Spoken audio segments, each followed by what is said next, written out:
cerca del momento y te conocí, miro tu rostro y tu silencio.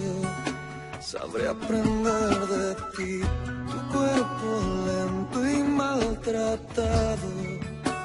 El mundo te golpeó, sangre y lágrimas mezcladas. Fue tu sueño de morir. Fue tu sueño de morir.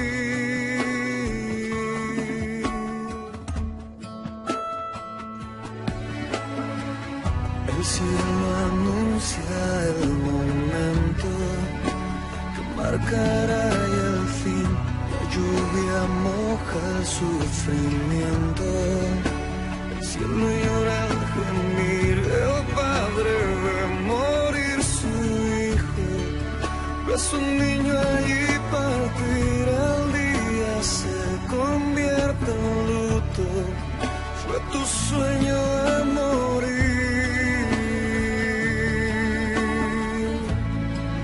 Fue tu sueño de morir.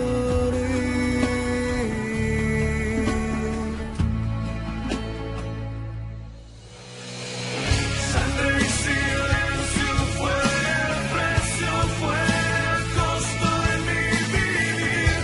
No sabe cómo agradecerte, yo mi vida daré a ti.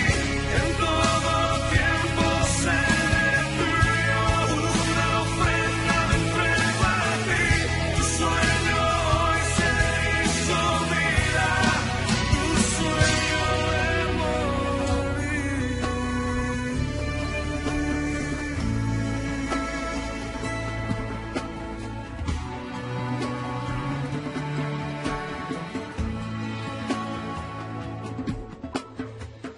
Aunque no entienda el silencio, al dar tu vida por mí, ayúdame a pagar el precio. Quiero ser digno de ti, tú que estás allí en el cielo. Ayúdame a vivir, tú que pagaste por mi deuda. Que tu sueño viva en mí. Que tu sueño viva en mí.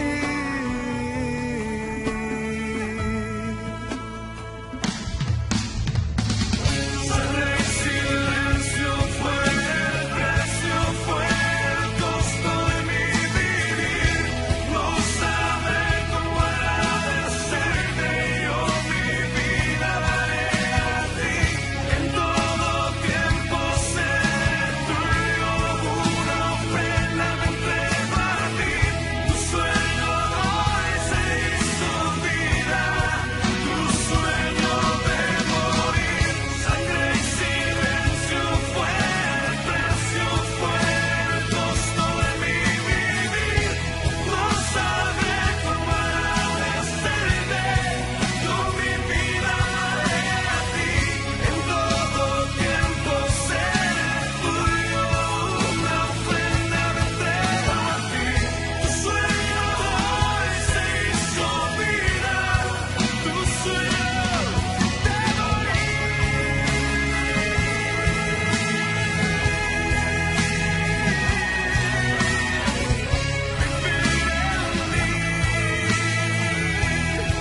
fue tu sueño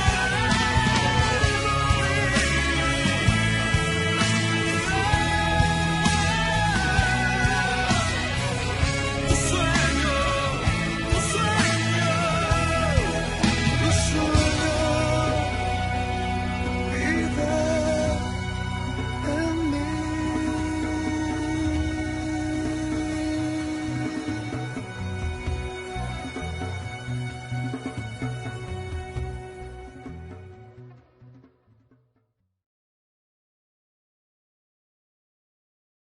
El tema de hoy es más que palabras. Y ya estuvimos cantando algo acerca de esto, del amor de Dios. Hay una una celebración en el mundo que es la Semana Mayor, ¿sí? La Semana Santa. Y en esa semana pues la gente se acuerda de Dios, es más, hasta en la televisión empiezan a poner películas con mensaje bíblico y todo eso, ¿no? O sea, si hay una Semana Mayor, la gente busca, la verdad es que no busca a Dios en la Semana Mayor, busca las vacaciones, ¿sí? Entonces están más llenas las playas, más llenas los otros lados que las iglesias. Entonces, por mucho tiempo nosotros estuvimos celebrando la semana, teníamos reuniones, inclusive la famosa reunión de resurrección, que era a las 5 de la mañana. Casi nadie iba, ¿no? Pero ahí la teníamos. Y uno que otro iba, ¿verdad? Y alguno iba porque pues, después de eso pues daban pan, daban algunos, daban menudo, barbacoa. Entonces no iban por la resurrección, iban por la comida. O sea, seamos honestos, ¿no? Pero yo creo honestamente que no necesitamos una semana mayor, una semana santa, para poder recordar lo que Jesús hizo en la cruz del Calvario. Hoy mi tema es más que palabras, porque me voy a referir a las 7 frases que Jesús dijo estando en la cruz. Amén. O sea, ¿tú crees que para ti es difícil? Imagínate. Me he vuelto chillón, como no tienen ni idea. Cuando estuve preparando esta predicación y veía los versículos, yo no podía más. Me ponía a llorar y agradecía a Dios. Y en un momento le dije a Dios, déjame terminar porque no sé qué va a pasar. Entonces yo no le prometo que voy a terminar, pero pues si no, pues sigo. Se altera la lista que tenemos, ¿no? Y es porque a veces no comprendemos. Se nos hace algo normal, una cruz, un sacrificio, pero no es normal, no es nada normal. Y quiero comenzar con un versículo de Timoteo 1:15 que dice: palabra fiel y digna de ser recibida por todos, que Cristo Jesús vino al mundo para salvar a los pecadores, de los cuales yo soy el primero. Aleluya. Amén. ¿Puede leerlo conmigo? Palabra fiel y digna de ser recibida por todos, que Cristo Jesús vino al mundo para salvar a los pecadores, de los cuales yo soy el primero. Amén. Nuestro Dios es maravilloso. Amén. Nuestro Dios tenía a alguien en mente, y esa en mente eras tú y era yo. Amén. Amén. Cuando Dios envió a Jesús, vio tu rostro, vio este día y vio que te ibas a ser salvo juntamente con toda tu familia. En Deuteronomio, en el capítulo 21, verso 23, dice la palabra: no dejaréis que su cuerpo pase la noche sobre el madero, sin falta lo enterrarás el mismo día, porque maldito por Dios es el colgado. Y no contaminaréis tu tierra, que Jehová tu Dios te da por heredad. ¿Por qué tomo este versículo? Porque en la ley había una situación de que si alguien hacía algo malo tenía que ser clavado, crucificado en un madero. Pero dice Dios que todo aquel que era crucificado en el madero era un maldito. Y cuando yo pienso que Jesús hizo por mí, yo no puedo sino solamente agradecer toda su bondad. Dice la palabra, hermano, en Gálatas capítulo 3, verso 3: Cristo nos redimió de la maldición de la ley, hecho por nosotros maldición. ¿Se dan cuenta? ¿Saben por qué se hizo maldición? Porque fue colgado en el madero. Y todo aquel que era colgado en el madero era maldito de Dios. Y dice la palabra, porque está escrito: maldito todo aquel que es colgado en el madero. El Señor se hizo maldición para darnos su bendición. Cuando yo veo esto, yo veo tantas vidas, hermano, que no entienden el amor del Padre. Están usando el amor del Padre como un chantaje para pecar. La gracia de Dios nos da determinación para hacer el bien, no permiso para hacer el mal, hermano. Amén. La gracia de Dios nos da esa determinación de decir: voy a hacer lo correcto.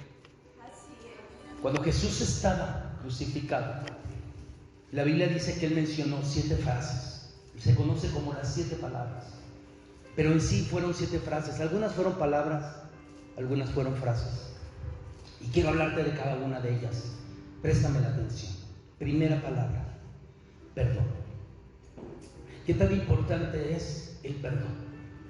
Que lo primero que salió de la boca de Jesús en la cruz del Calvario fue el perdón. Qué difícil es perdonar, ¿verdad? Es difícil cuando nos han agraviado, cuando nos han ofendido, cuando nos han murmurado, nos han blasfemado. Pero Jesús nos enseña acerca del perdón. Y dice la Escritura en Lucas capítulo 23, 34. Y Jesús decía: Padre, perdónalos, porque no saben lo que hacen. Y repartieron entre sí sus vestidos echando suertes. Él en la cruz dijo: Padre, perdónalos, porque no saben lo que están haciendo. Hoy en día tenemos que decir: Padre, perdónalos, porque sí saben lo que están haciendo. La verdad es que hoy sí sabemos exactamente lo que estamos haciendo. Pero ¿a qué se refirió Jesús cuando dijo no saben lo que están haciendo?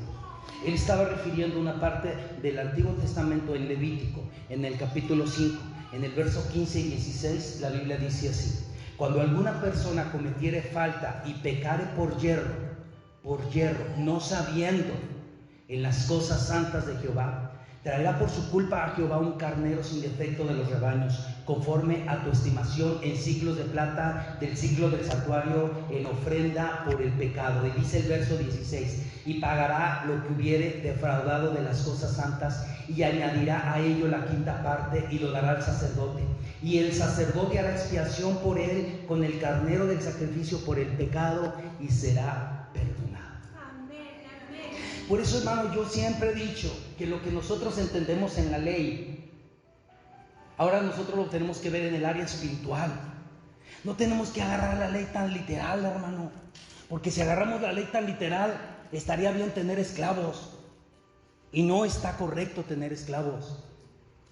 Pero sabemos que esos esclavos, esa esclavitud, ahora, hermano, es el pecado que nos está asediando.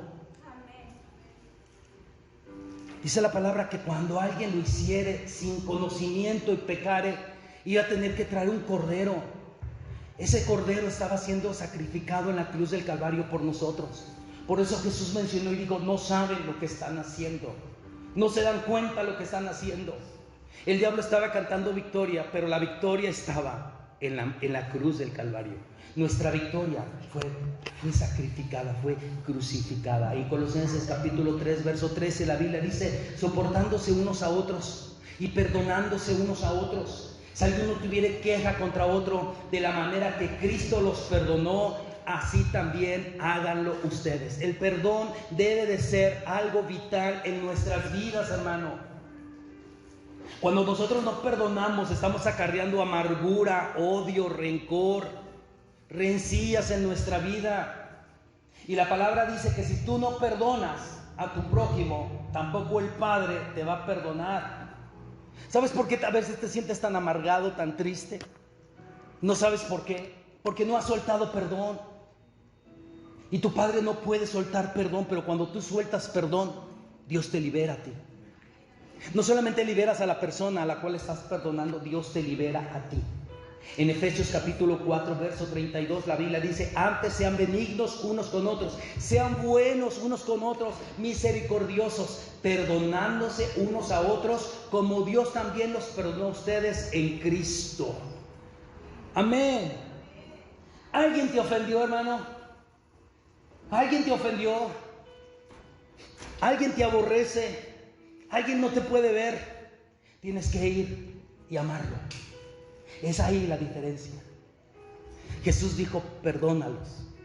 Y Él lo primero que mencionó fue el perdón. Cosa importante en nuestras vidas. Aprendamos a perdonar. A lo mejor la persona no se lo merece, pero perdónala, porque tú no mereces vivir en esclavitud. No mereces vivir sin la misericordia y el favor de Dios. Cuando tú sueltas perdón, Dios te perdona. Primera palabra. Segunda palabra, promesa. Hay una promesa en la segunda cosa que dijo Jesús. Si ustedes recuerdan, Jesús fue crucificado juntamente con dos malhechores. Y uno de ellos le injuriaba y se burlaba. Y le decían: bueno, si tú eres el Hijo de Dios, a ver, sálvate y sálvanos a nosotros mismos. ¿Recuerdan eso? Pero el del otro lado le dijo al otro: cállate, tú y yo estamos aquí y sabemos por qué estamos aquí. Sabemos que es nuestra paga. Pero él, ¿qué mal hizo?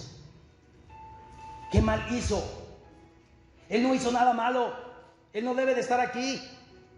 Y se voltea con Jesús y le dice: acuérdate de mí cuando estés en tu reino. Promesa. Jesús voltea a ese hombre, Lucas 23:43, y le dice: entonces Jesús le dijo: de cierto te digo que hoy estarás conmigo en el paraíso. Aleluya.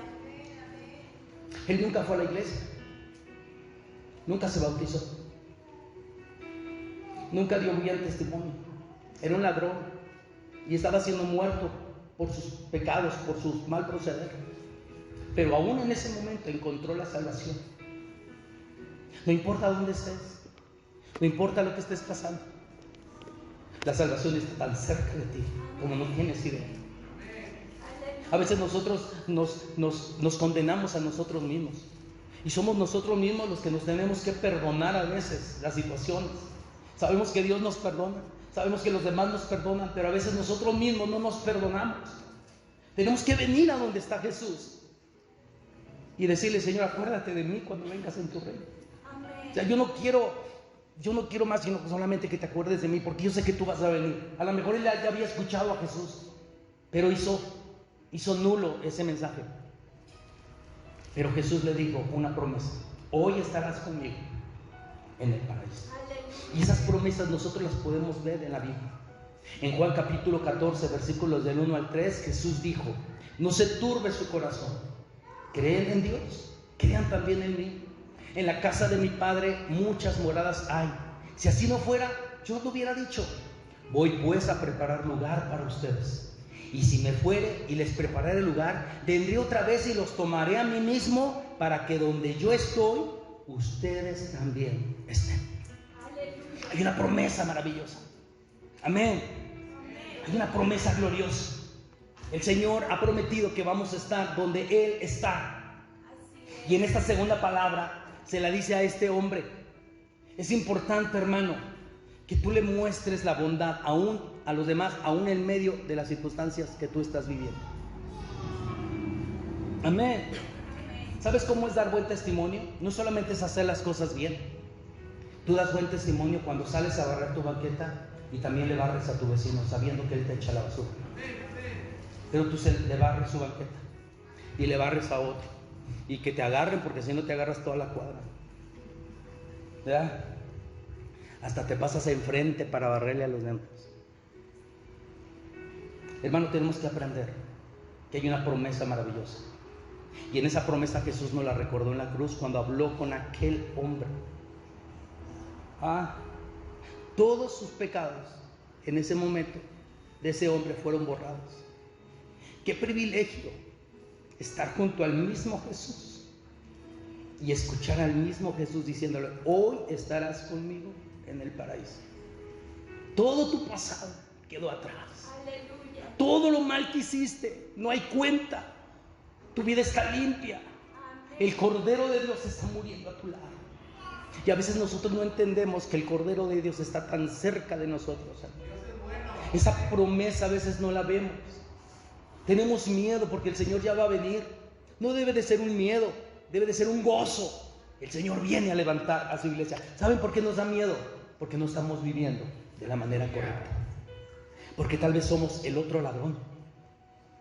El otro ladrón tuvo la oportunidad también de ser salvo, pero no lo fue. La promesa está para aquellos que la quieren recibir. Palabra número 3: cuidado. Dios nos da su cuidado. Es triste ver escenas: Jesús crucificado y su madre terrenal al pie de la cruz, y el discípulo amado a un lado. ¿Dónde estaban los demás discípulos? ¿Dónde estaban? ¿Te admiras de Judas? ¿Te admiras de Pedro? ¿Dónde estaban los demás? Ante la cruz estaba solamente uno de los discípulos, y era el amado. A él lo amaba. Y encontramos, hermano, una palabra que es cuidado y protección. Dice la palabra que cuando Jesús vio a su madre y vio al discípulo a cual amaba, les dijo lo siguiente, Juan 19, 26 y 27. Cuando vio Jesús a su madre y al discípulo a quien él amaba, que estaban presentes, dijo a su madre, mujer, he ahí tu hijo. Y después dijo al discípulo, he ahí tu madre. Y desde aquella hora el discípulo la recibió en su casa. Recordemos que para este tiempo, al parecer, María era ya viuda. José ya había muerto. Jesús era el único que estaba ahí para ayudar a su madre. Pero ¿sabes qué? Él sabía muy bien que él iba a partir. Pero él tiene cuidado de nosotros. Así como tuvo cuidado de su madre, también tiene cuidado de nosotros. ¿Qué dice la Escritura? En Juan capítulo 14, verso 18, la Biblia dice, no os dejaré huérfanos, vendré a ustedes. Él está más cerca de nosotros. ¿Y saben qué hace? Cuidarnos, ayudarnos, protegernos. A veces tú no sientes a Dios, pero sus alas te están cubriendo, te están guardando, te están sosteniendo. A veces tú no sabes cómo y por qué saliste adelante. Fue la mano de Dios, fue la misericordia de Dios, fue la diestra de Dios la que te sostiene. En primera de Pedro capítulo 5 versos 6 y 7 la Biblia dice, humillaos pues bajo la poderosa mano de Dios, para que Él os exalte cuando fuere tiempo, echando toda su ansiedad sobre Él. Escucha, porque Él tiene cuidado de ustedes, de mí. Di conmigo, Dios tiene cuidado de mí. No voy a afanarme por nada. Me voy a humillar delante del Señor sabiendo que voy a ser levantado cuando fuere tiempo. No en mis tiempos, en el tiempo de Dios. Las pruebas y las luchas nos llegan todos los días. Pero yo no me voy a afanar por nada. No voy a estar ansioso por nada. Voy a poner en Él toda mi confianza, porque Él tiene cuidado de mí. Si en el momento de la cruz, en su mayor sufrimiento, se acordó de su ser amado, ¿tú crees que no se va a acordar de nosotros? ¡Aleluya! Dice la palabra, se olvidará la mujer de lo que dio a luz, aunque ella se olvidare, Jehová no se va a olvidar. Jehová va a estar conmigo. En el Salmo 121, verso 4, la Biblia dice, no se adormecerá ni dormirá el que guarda a Israel. Nosotros somos el Israel espiritual de Dios, hermano. No pretendamos ser el Israel terrenal. No lo somos. Somos mexicanos, somos latinos, pero espiritualmente somos el Israel espiritual de Dios. Nuestros nombres están escritos en el libro de la vida. Hagamos lo correcto. No se va a adormecer, Él va a cuidar. Y aunque en la barca y la tempestad se vea dura, tranquilo, ahí está Jesús. Ahí está Jesús. En Isaías, en el capítulo 26, versículo 3 dice, tú guardarás en completa paz aquel cuyo pensamiento en ti persevera, porque en ti ha confiado. Dios no solamente nos cuida, nos guarda y nos hace sentir paz. ¿Qué sentiría aquel hombre cuando Jesús le dijo, hoy estarás conmigo en el paraíso? ¿Te imaginas la paz que sobrevino? ¿Qué debemos de sentir nosotros cuando sabemos y leemos la Biblia que Dios está con nosotros y que nos ve como su especial tesoro y nos redime y nos compra y nos cuida, nos protege? Pon tu mano en tu corazón y dile gracias por tu protección. Cuarta palabra, un clamor. ¿Cuántos de aquí han orado por algo difícil? Levanten su mano. Dios les ha contestado. ¡Aleluya! Amén. ¿Saben por qué? ¡Aleluya! Porque Dios es misericordioso. Así es. Mire, si Dios no escuchara nuestras oraciones, si a Dios no le importaran nuestras oraciones, no nos diría que oráramos, pero le importan nuestras oraciones. Hay un clamor. Dentro de lo que Jesús habló y de las palabras que salieron en la cruz, hubo un clamor tremendo, de dolor. En Mateo 27, 46 nos lo dice. Cerca de la hora novena, Jesús clamó a gran voz diciendo: Elí, Elí, lama sabactani. Esto es: Dios mío, ¿por qué me has desamparado? Pastor, ¿pero por qué? Déjame decirte, Dios en sus promesas jamás nos va a desamparar. Así es, amén. Pero para que esa promesa se cumpla, Él tuvo que desamparar a su único hijo. ¿Saben por qué? Porque en ese momento todo nuestro pecado fue puesto en Él. Y Dios es tan santo, tan divino, magnífico en santidad, Amén. que cuando vio pecado en su hijo, tuvo que volver a pecar. Y Jesús, al sentir eso, dijo: ¿por qué me has desamparado? Jamás se había apartado de su padre, jamás. Y ahora su padre lo suelta. ¿Sabes por qué lo suelta? Para tomar tu mano, para tomar tu corazón, para tomar tu vida, para tomar a los tuyos. Aleluya. Amén. Hermano, no nos hagamos duros. Jesús fue hecho maldición para que nosotros recibiésemos bendición. El Padre tuvo que negar a su Hijo y abandonarlo, desampararlo, para que sus alas nos ampararan a nosotros. ¿Quiénes somos nosotros, hermano, para que el Padre hubiera hecho esto? Vean el amor tan grande que tiene para nosotros. Y todavía nos atrevemos a pecar. Y todavía nos atrevemos a decir que no podemos vencer ese vicio. Y todavía nos ponemos a hacer nuestras rabietas espirituales. Yo creo que tenemos que entender el gran amor de Dios. Imagínate el sentir de Jesús cuando ya no sintió el Espíritu Santo en su vida, cuando la mano poderosa de Dios lo soltó. ¿Sabes por qué lo soltó? Porque no podía morir Dios, y Jesús es Dios. Pero Jesús tenía dos naturalezas, una humana y una divina. Y tenía que morir un hombre común y corriente. Y Jesús le quitó su área divina. Y encontramos a un humano santo, sin mancha, delante de Dios.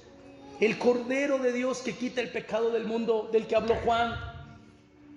Ahora el Cordero está ahí.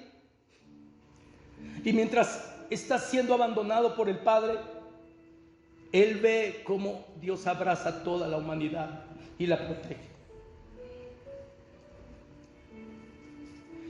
Hermano, tenemos que entender que Dios nos ama tanto, que tuvo que hacer a un lado su vista de su amado Hijo Jesús, para que tú y yo pudiéramos tener protección eterna. En el Salmo 22:1 la Biblia dice: Dios mío, ¿por qué me has desamparado? ¿Por qué estás tan lejos de mi salvación y de las palabras de mi clamor? ¿Sabes cuál es la peor tragedia que nos puede ocurrir? Que Dios se aparte de nosotros, que Dios quite de nosotros su Santo Espíritu. Es la peor tragedia que nos puede ocurrir. Y Jesús la vivió, la experimentó en carne propia. En 2 Corintios capítulo 5, 21, la Biblia dice: al que no conoció pecado, por nosotros lo hizo pecado, para que nosotros fuésemos hechos justicia de Dios en él. Dice Isaías 53 que todo nuestro pecado fue puesto en él. En Isaías, en el capítulo 59, verso 1 y 2, la Biblia dice: he aquí, no se ha cortado la mano de Jehová para salvar, ni se ha agravado su oído para oír, pero sus iniquidades han hecho división entre ustedes y su Dios, y sus pecados han hecho ocultar de ustedes su rostro para no oír. Jesús nunca pecó, nunca hizo nada indebido, jamás. Inclusive que cuando se enojó, lo hizo con toda la honestidad del mundo. Porque podemos enojarnos, pero no pecar.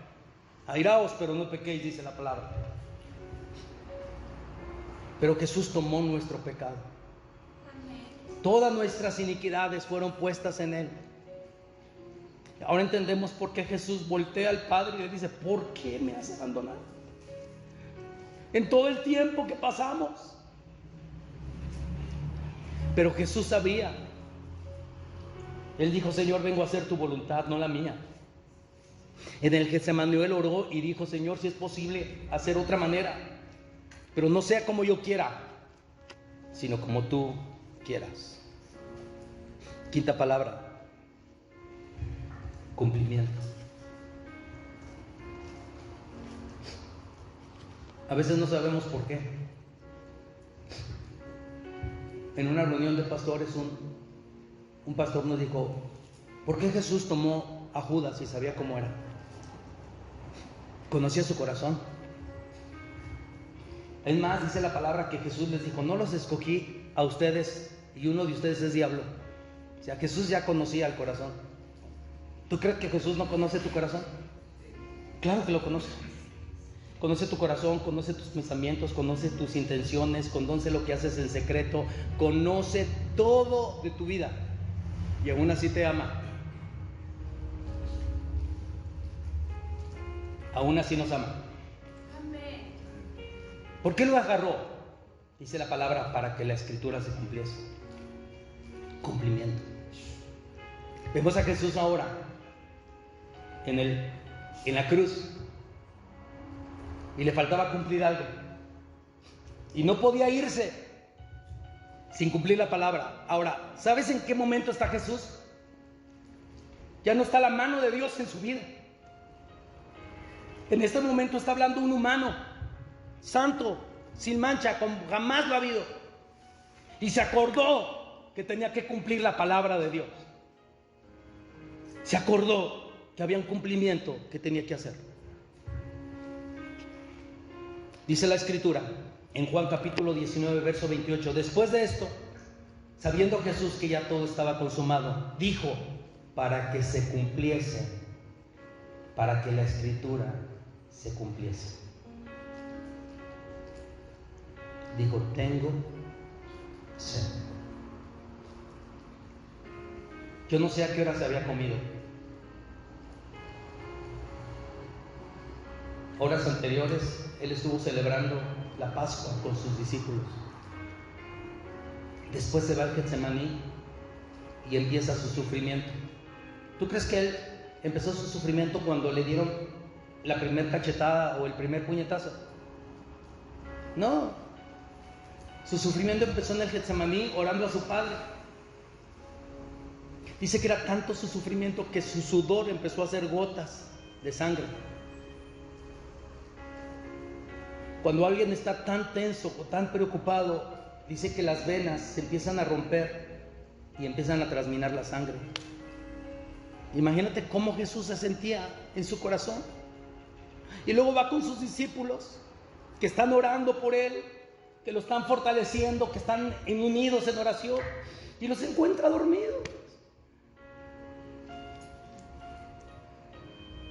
Jesús ve nuestras vidas y nos dice: yo sé que mi iglesia es una iglesia poderosa, es una iglesia salva, una iglesia comprada por mi sangre, y yo voy a venir por ella. Y resulta que cuando llega nos encuentra dormidos. No se engañen, Dios no puede ser burlado. Tengo sed para que la escritura se cumpliese. Él tenía que cumplir esta palabra. Él que una vez le dijo a la samaritana: cualquiera que quiera venir a mí, que tenga sed, puede venir a mí beber, y yo le daré agua viva, y jamás tendrá sed. Ahora él cumple la palabra y dice: tengo sed. Él está cumpliendo el Salmo 69, verso 21, cuando dice la palabra: me pusieron además hiel por comida, y en mi sed me dieron a beber vinagre. Porque ellos no le dieron agua, le dieron hiel y le dieron vinagre a tomar. Pero era para que la escritura se cumpliese. Hermano, estás pasando por pruebas y luchas. Cumple la palabra de Dios. Haz que la palabra de Dios se cumpla. Aleluya. En el Salmo 63, verso 1, la Biblia dice: Dios mío, eres tú. De madrugada te buscaré. Mi alma tiene sed de ti. Mi carne te anhela en tierra seca y árida, donde no hay agua. Tenemos que nosotros, hermano, también tener ese cumplimiento de la palabra. ¿Sabe usted que en Apocalipsis capítulo 21, verso 6, la Biblia dice: y me dijo, hecho está, yo soy el alfa y la omega, el principio y el fin. El que tuviere sed, yo le daré gratuitamente de la fuente del agua de la vida. Aleluya. Pero cuando él tuvo sed, solamente le dieron vinagre. ¿Pero para qué? Para que la escritura se cumpliese. Aún Jesús muriendo y desfalleciendo, cumplió la palabra y la voluntad del Señor y lo que estaba escrito en él, de él. Las pruebas y las luchas, hermano, a todos nos llegan. Pero las pruebas y las luchas no son para desanimarnos. Las pruebas y las luchas son para aferrarnos a la bendita mano del Señor. ¿Qué palabra sigue? Sexta, ¿no? ¿Sí están conmigo? Sexta palabra. ¿Qué dice en pantalla? Liquidación total. ¿Por qué digo liquidación total? Porque Jesús vino a pagar todo lo que nosotros no podíamos. En Juan capítulo 19, verso 30, la Biblia dice: cuando Jesús hubo tomado el vinagre, dijo: consumado es. Habiendo inclinado la cabeza, entregó el Espíritu. Consumado es. Todo está terminado. Todo está pagado. La obra redentora de la salvación que el mundo necesita está lista para todo aquel que cree, para todo aquel que le recibe, para todo aquel que cree en el Hijo de Dios. Aleluya. Porque el mundo dice que todos somos hijos de Dios, pero no.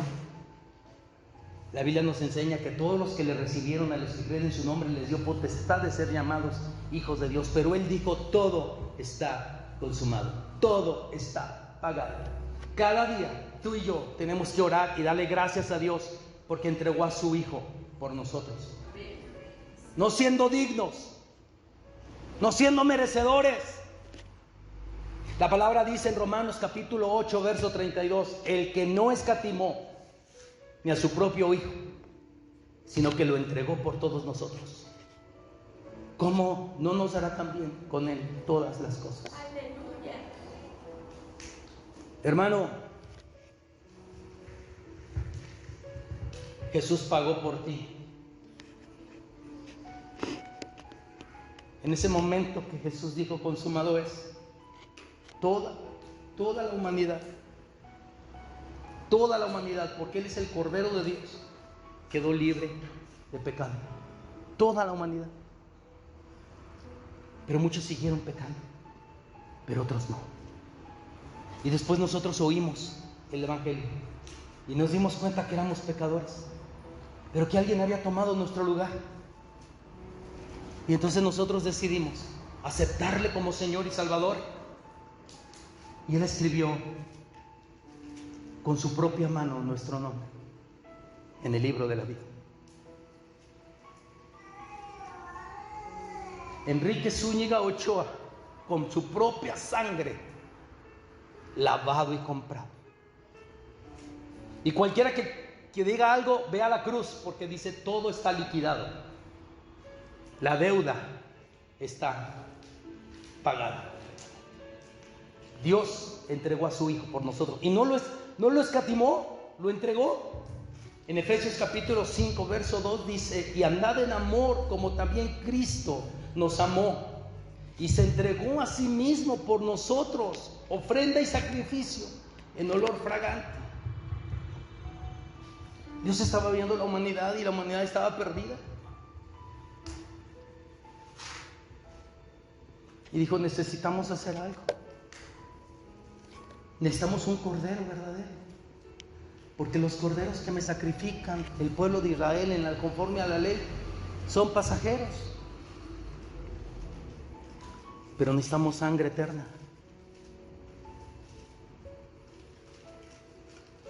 Y tal vez el padre agache un poco la cabeza pensando qué hacer. Y el mismo Jesús se pone enfrente y le dice, aquí estoy, Padre. Yo amo tanto la humanidad como tú la amas. Y yo voy a entregarme a mí mismo. Está en pantalla. A mí mismo, por amor a ellos. Como una ofrenda y sacrificio a Dios en olor fragante. No lo obligaron. Él se dio a sí mismo. Eso es amor. Amor sin condición. Amor eterno. En Hebreos, en el capítulo 10, en los versículos 9 y 10, la Biblia dice, y diciendo luego, he aquí vengo, Dios, para hacer tu voluntad. Quítalo primero para establecer esto último. En esa voluntad somos santificados mediante la ofrenda del cuerpo de Jesucristo hecha una vez para siempre. Dios hizo esa obra para siempre. Yo no tengo que hacer más sacrificios de irme de rodillas con canicas en los zapatos o con corcholatas en las rodillas. No tengo que hacer nada de eso. Cristo ya lo hizo. Lo que a mí me corresponde es vivir una vida santa, agradable delante de Dios, viviendo agradecido por lo que Él hizo. Él se entregó por nosotros. Él vive y reina. Amén. El pago ya está. Tú puedes vivir una vida en santidad porque Jesús lo pagó. Yo puedo vivir una vida de santidad porque Jesús hizo una liquidación total. Dijo, todo está terminado. Todo está completo. Pero sin en cambio falta la sexta frase. La séptima frase. Falta la séptima frase. La séptima palabra que muchos conocen. Y es una entrega.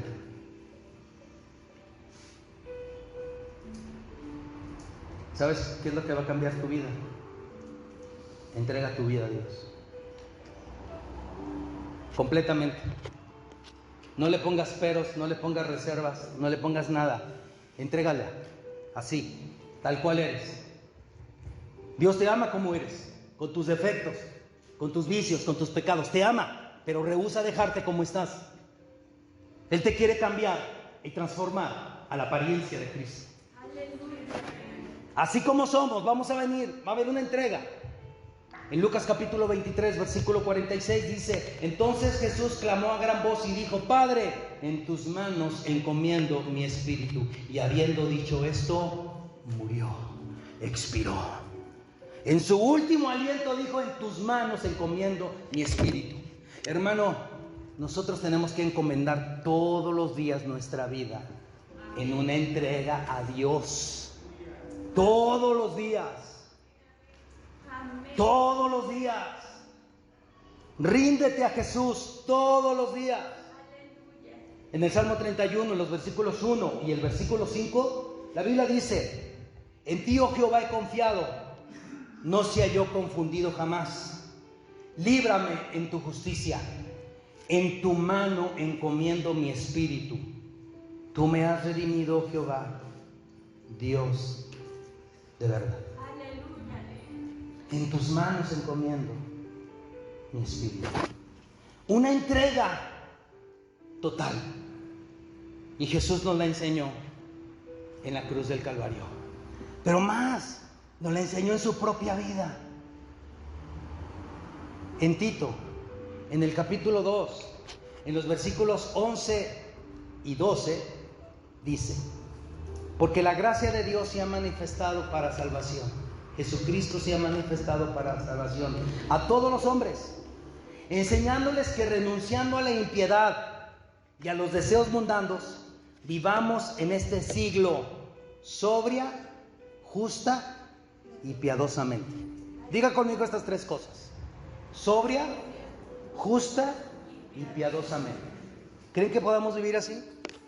Con la ayuda de Dios. En los versículos 13 y 14 también de Tito, capítulo 2, dice: aguardando la esperanza bienaventurada y la manifestación gloriosa de nuestro gran Dios y Salvador Jesucristo. Verso 14: quien se dio a sí mismo por nosotros para redimirnos de toda iniquidad, de todo pecado, y para purificar para sí un pueblo propio, celoso de buenas obras. O sea, sí podemos vivir como a Dios le agrada. No dejes que el pecado se esté enseñoreando de ti. No lo permitas. Nunca lo permitas.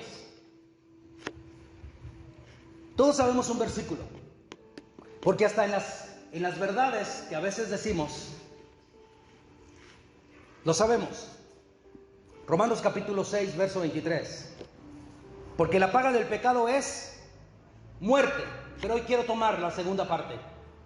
Mas la dádiva de Dios es vida eterna en Cristo Jesús. Aleluya. Nuestro Señor. Jesús se entregó por nosotros. Él entregó su vida al Señor. Y a veces nosotros, hermano, vemos que alguien hace algo mal y nos desanimamos.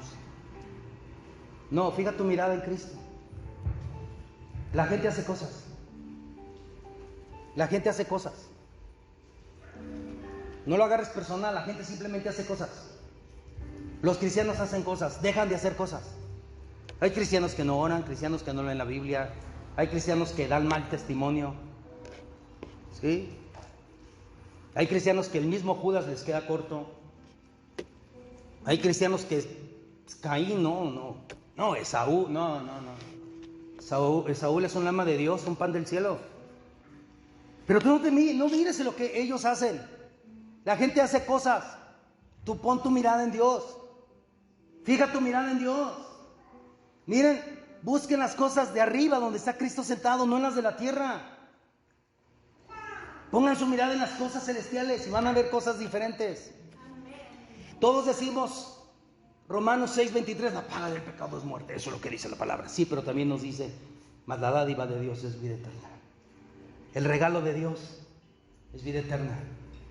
Y Jesús en la cruz del Calvario nos la enseñó. Quiero resumir toda la predicación en esto. Cristo vino a pagar por una deuda que no debía. Porque yo debía una deuda que no podía pagar. No sabía cómo pagarla. Y cada día la deuda aumentaba. Cada día la deuda se acrecentaba. Y aquel que no tenía deudas tomó mi deuda y la pagó. Y puso un sello de liquidación total. Todo está consumado. Y ahora podemos decir y podemos entender el primer versículo que leímos en esta predicación, que dice, Primera de Timoteo 1:15. ¿Quiere leerlo conmigo, por favor? Dice, palabra fiel y digna de ser recibida por todos, que Cristo Jesús vino al mundo para salvar a los pecadores, de los cuales yo soy el primero. ¿Por qué Jesús murió en la cruz? Por mis pecados. ¿Por quién murió Cristo en la cruz? Por mí. ¿Para qué murió Cristo en la cruz? Para tomar mi maldición y darme su bendición. Él tuvo que ser despojado de su gloria. para que a mí me abrazara la gloria de Dios. El Padre tuvo que hacerse a un lado y mirarme a mí, a ti, y desamparar a su Hijo para ampararnos a nosotros. Esto es amor, misericordia y justicia.